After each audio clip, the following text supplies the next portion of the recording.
Welcome to Brickwork Ratings Knowledge Library series. In this video, we will be learning about asset test ratio. What is an asset test ratio?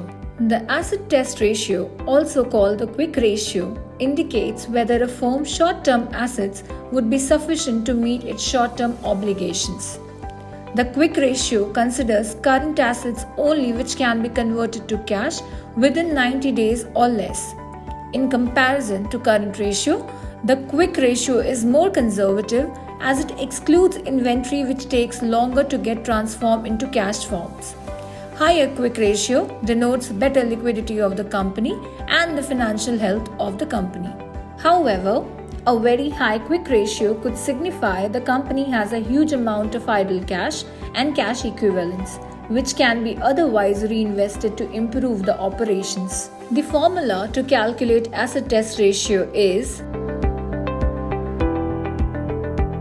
for example, imagine A has a retail chain in which he has Rs 4 lakh in cash, Rs 3 lakh as short-term investments, Rs 2 lakh due as accounts receivable, and Rs 6 lakhs as its current liabilities. Through the formula, the asset test ratio comes up to be 1.5.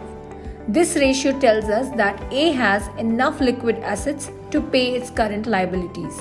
For most industries, the asset test ratio should exceed 1. If it's less than 1, then the companies do not have enough liquid assets to pay their current liabilities and should be treated with caution. If the asset test ratio is much lower than the current ratio, it means that the company's current assets are highly dependent on the inventory. On the other hand, a very high ratio could indicate that accumulated cash is sitting idle, rather than being reinvested, returned to shareholders, or otherwise put to some productive use. Advantages of asset test ratio: conservative approach on estimating a company's liquidity. Relatively straightforward to calculate. All components are reported on a company's balance sheet.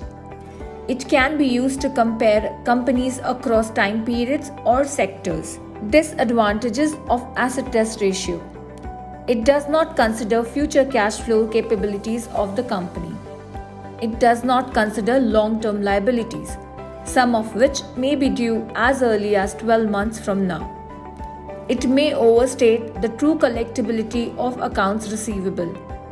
It may overstate the true liquidity of marketable securities during economic downturns. Thanks for watching and subscribe for more such content.